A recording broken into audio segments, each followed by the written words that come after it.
Hi there, sorry for keeping you guys waiting. As promised, this video is gonna be amazing, out of this world, nothing that you have ever seen before. It's just a shop system. No. It's the shop system. Are you prepared to be amazed? So here is our shop system. We have a list of our characters, they all have prices, and we can click on any one of them and purchase if we have enough currency. And as soon as we have not enough currency, you no longer can purchase anything. We can switch back and forth. In the background, we can see that our character is changing, and that was our grid view. We can also use this arrow and show our horizontal list. And we have the same functionality in the horizontal list, except you can also scroll it here. After you select the right character, you can click play and start playing your game. You can go back to your shop system by clicking the shopping cart, and you can change your character here. Nothing amazing here. Wait. This is not the amazing part. That's how it works. Now, the amazing part is how easy to set it up and how it all works. So let's dive in and see. Now for that, you need to sit down and put on your thinking hat and be prepared to think real hard. We would suggest everyone to watch this video through all the way, because in this demo we have lots of goodies. We have 6 custom nodes and 1 modified node. The only documentations that you'll find on it is in this video.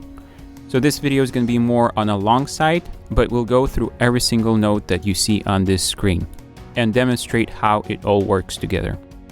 It took us a decent amount of work to make it clean and make the system work, as you will see later in the video. Currently, there's an ongoing Buildbox game jam, and to encourage you guys to make better games and have some cool nodes that you can use in your games, we decided to make our shop system free for 24 hours after we post this video. Any donations are welcomed, and it's going to help us make more great content. So if you know anyone that will benefit from a shop system, share this video so they can get it within the 24 hours. We'll see what's going to happen after 24 hours. We encourage everyone to subscribe to our channel, because we're going to start making more of these nodes and custom systems. The link to where you can find these files will be in the description, so check that out and enjoy this video. In those files, you can find before shop bbdoc, and that's where we're gonna start our demonstration from. Just a quick note, the version number that we're using is 3.2.1, and it is a free version of Buildbox. Anyone with this version or higher should be able to use our shop system. Let's take a look at the setup that we're starting with. Let's go to a 3D world, and our 3D world has a list of our 5 characters that we want to add to our shop. The characters have their own control logic, so for this character we just have a rotate, and for our visual we just have a 3D model, and for our other characters we have no logic. It's just a 3D model with a dynamic physics. So that's where we start in our 3D world. We're using a 3D world here, but our shop system will also work for a 2D world. Now for our UI, let's just look at the grid shop UI. And in our grid shop UI, we can also see our 5 character items here as assets. And inside, all it is just a 3D model, and we have no physics for it. So all of them are exactly the same. And this is the setup that we decided to support for our shop system. You have an asset for each character or item that you want to add to your shop. The elements that we have for our UI here is just images and navigation buttons and control buttons, just to make the game work. By having an asset for each character, it gives you flexibility of what you can do for each character. So you can add different functionality for all the characters that you add to your shop system. It is also more optimized way of doing it, since you don't have all the 3D models connected to one asset. Now let's start adding the shop system. For the world to know which character you want to use in your game, we'll add the asset manager asset. And we can just drop it into our scene, and here is our asset manager. The way you would place a character into your scene is by using the asset manager. So instead of selecting which character you place there, you would place the asset manager to the place where you want the character to be placed. So we'll just place it right here. And that's all you had to do to add the ability for the world to select the right character. That's amazing, right? Now, the reason why this is all you have to do is because it's configured to support this setup. So if we want to add another character to our world, the steps that you want to take is you just add the character that you want. And we'll use the hexagon. Let's add it to our characters. And here is an important part about this. So naming our characters is very important. As you can see, all of our characters above have a standard naming, and it's character followed by a number. You don't have to use a number, but how our current setup of Asset Manager works is you have to start with the character prefix, which is CHAR space, and is followed by the ID that will be used throughout the shop. So let's make the ID for hexagon to be hex. Let's change the physics to dynamic since all the other ones are also dynamic.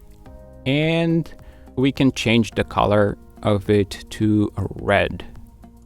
And that's all you had to do in 3D World to add another character. So let's take a look at the Asset Manager setup. So inside our Asset Manager, we have our custom node, which is SPSS Asset Selector. The SPSS stands for Smart Penguins Shop System, if anyone wants to know that. The options that we have for this node: ignore rotation, which is going to ignore the rotation of the Asset Manager when the character gets created. And then we have ignore scale, which is going to ignore the scale of the Asset Manager when the character gets created. Also, we have the asset prefix, and that's the prefix that we saw in our naming of our characters. So that's why it starts with car and followed by a space. So this is the option that we added so you can organize your assets in a good naming structure. After that, we have default item ID. And as you can see, it's set to 1, which is the magenta cube of our character. The store group is the option that we have so you can have multiple stores in the game. So for instance, if you want to have a store for a character and you also want to have a store for your background, that's the option that you would use. We're not going to do a demonstration on it in this video, but that option is there. So these are the configuration that we have for the asset selector. And just to go over, the asset prefix is for the naming of your assets in your asset library. Then you have the default item ID, which is the ID of a default character that you want to create. And then we have a store group, which can be used to set up multiple shops in your game. So that's all set up that we needed to do for our 3D world to prepare it for using different characters in our game. Now let's go and set up our UI. To display our items in a grid, we have the BB asset file and grid list. Let's drag that in our UI. And now we can scale it to where we want our grid to be positioned. That's all we had to do. We can click play and our items will be displayed. So if we remove the grid list and preview, we can see that the items are not there.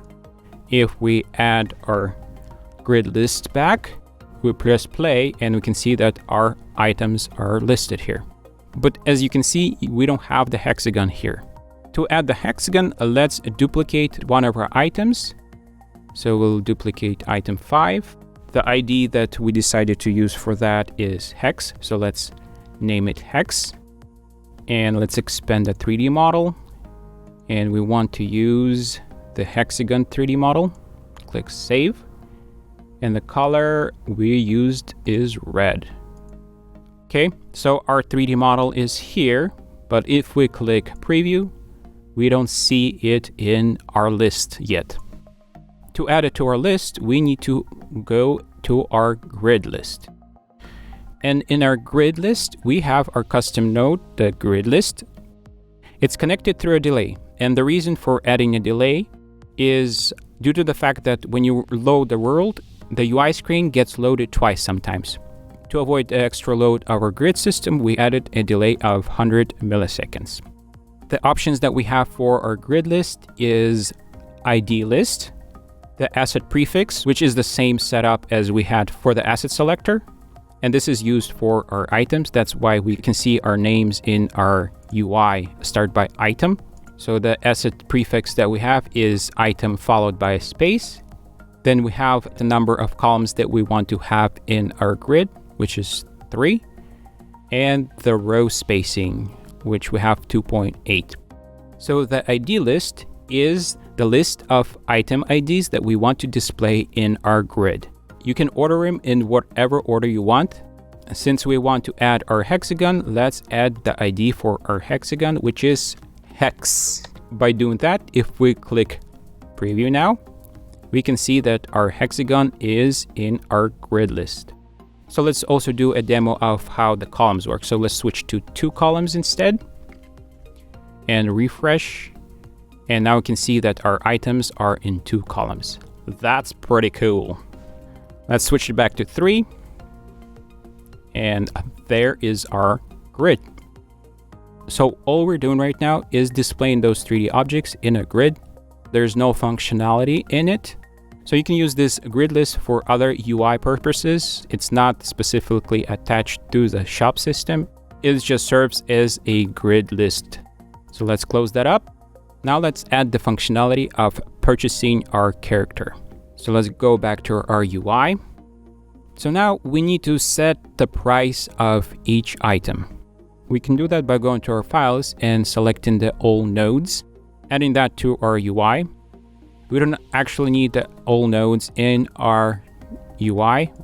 We just need the nodes that are inside it. So let's just remove it from our UI.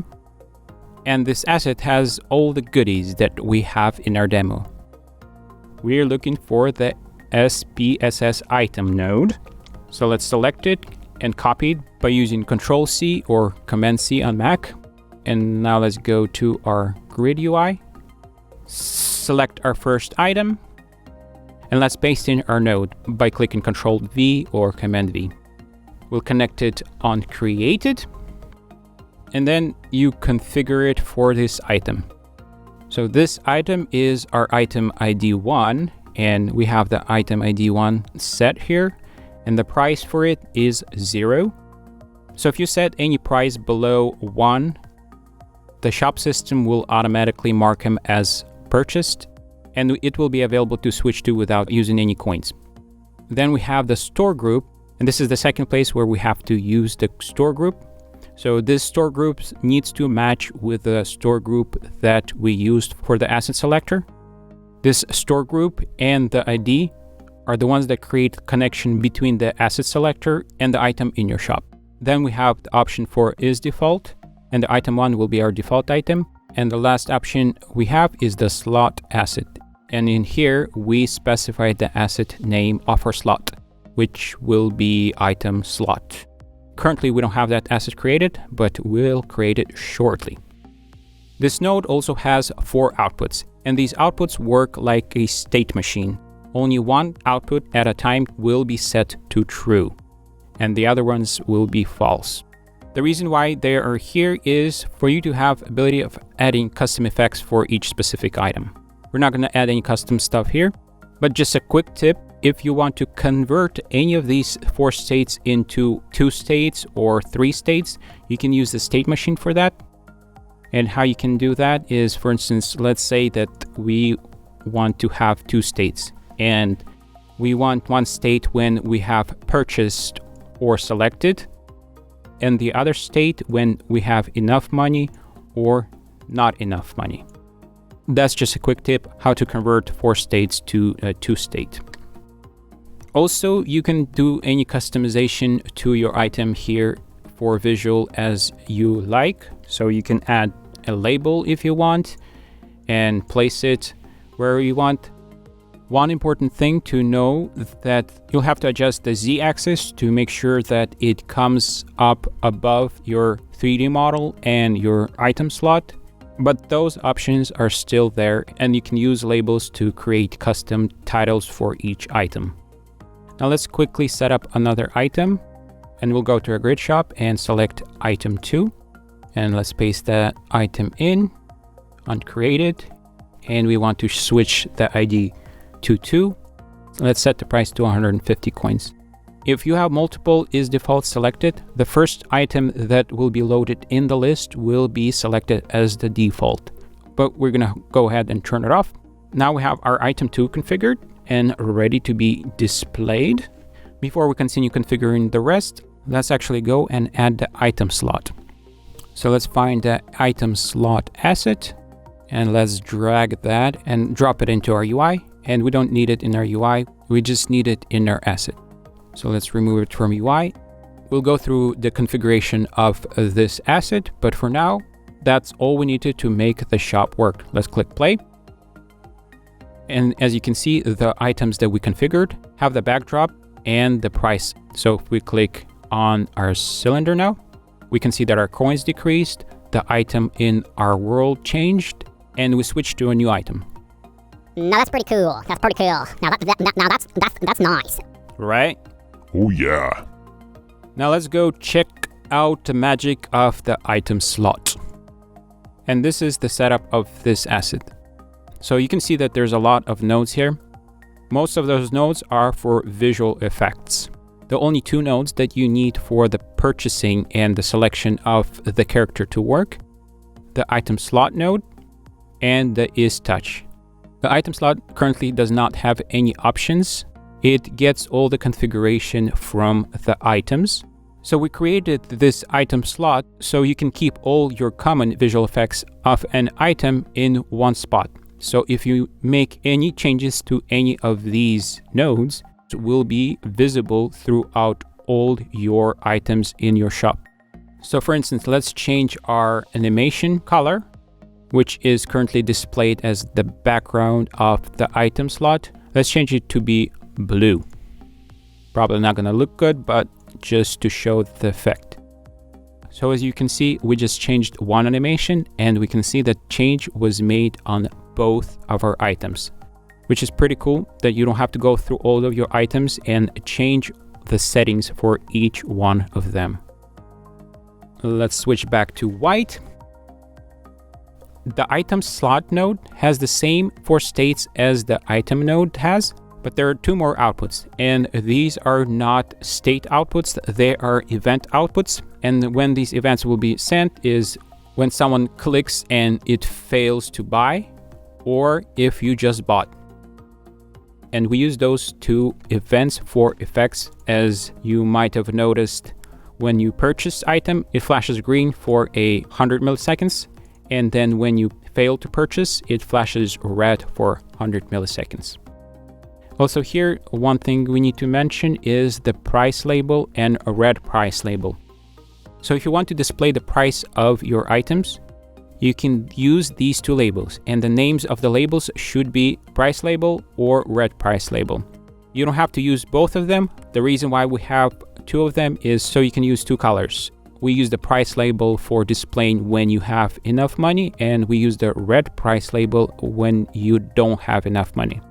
So that option is there and you can use that.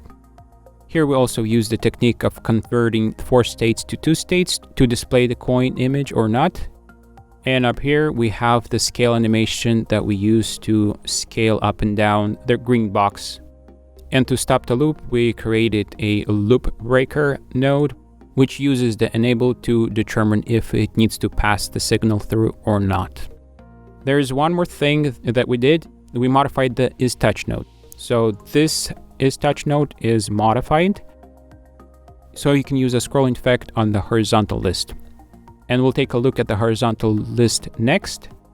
But what's different about this node than the regular isTouch is it fires true only when you release, and it only fires true on release if the change or delta of your press to release movement is less than the configured value, which we have set to 8.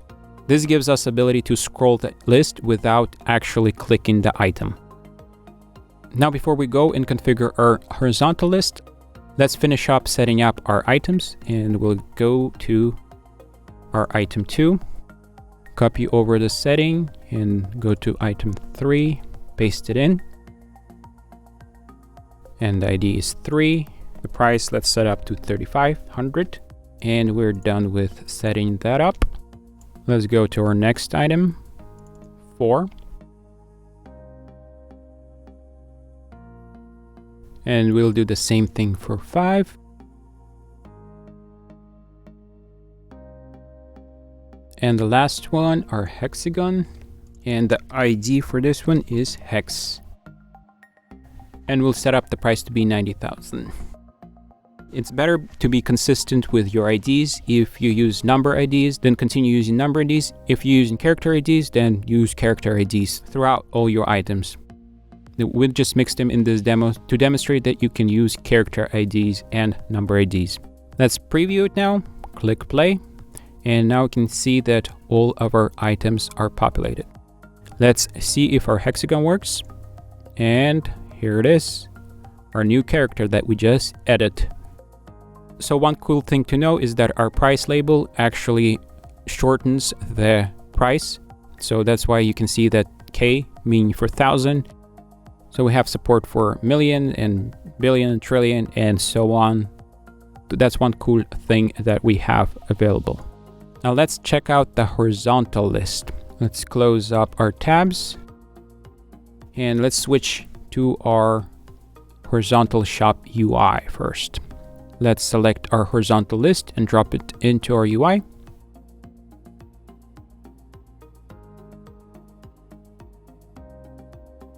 We can place it close to the center. You need to scale it to fit in all of your items. And it's not that the items won't be displayed, but that's for the purpose of scrolling. So before we scale it, let's show what we mean. So if we have a horizontal list right here, this small, if we click preview and we can switch to see the horizontal by clicking down arrow, we can see all of our items, but you can see that we can't scroll it. The only place where we can scroll it is right here, where we place the horizontal list asset. So that creates a problem, and that is why you need to scale it to fit your items in so that the scroll effect can be applied through the whole thing. Just by doing that, we can refresh it, and now we can see that we can scroll it anywhere. To stop the scroll, we use the position limiter, and that's why you can't go past. You need to adjust the position limiter to fit in your items. So let's show that. So let's go to our horizontal list, and we want to add that hexagon to our list, and we can do that by adding our ID, hex. And the options that we have here is spacing and the asset prefix, which is almost as exact of a setup that we have for the grid list. After adding one more item to our list, if we don't adjust our position limiter, we can see that we can't scroll to that last one. So if we adjust our position limiter and set it to, let's say 3, now we can scroll to the end and we can see our last item. And as you can see, any changes that we make here are also reflected in our horizontal. So that's pretty cool. That's the setup that we have for our shop system. It took us a long time to make, but I think the results are pretty good and we like it. But before you go, let's show some of the things that you have to do to make the game work properly in some cases. So the problem that I'm talking about is the fact that, like I mentioned before, this is a free account that I'm using. The free users only have one 3D world. And in that 3D world, it depends on your gameplay. Your 3D world might start with the character already moving. And that can create harder to implement the shop system. The shop system requires you to load the 3D world before you use the shop system. And it's due to the fact that you can get global coins only through the scene. And the scene is created in the 3D world. Two options that I'm going to mention are for the gameplays that actually require a first click from the player to start. You can use a control button and you can stretch it across your whole screen and put it on the very bottom of the outline. And inside there, make sure that the block touch through is enabled. This will stop all interaction with your 3D world. Now, if you want to start the gameplay like we have in our setup with a play button, then what we did here is we create a control play button, which is underneath the navigation play button. And how this setup works is when you click the navigation button, which is the play button that we have here, we turn on the game UI.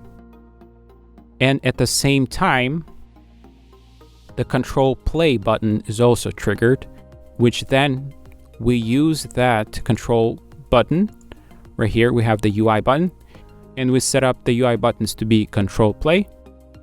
And when that is released, we start our gameplay.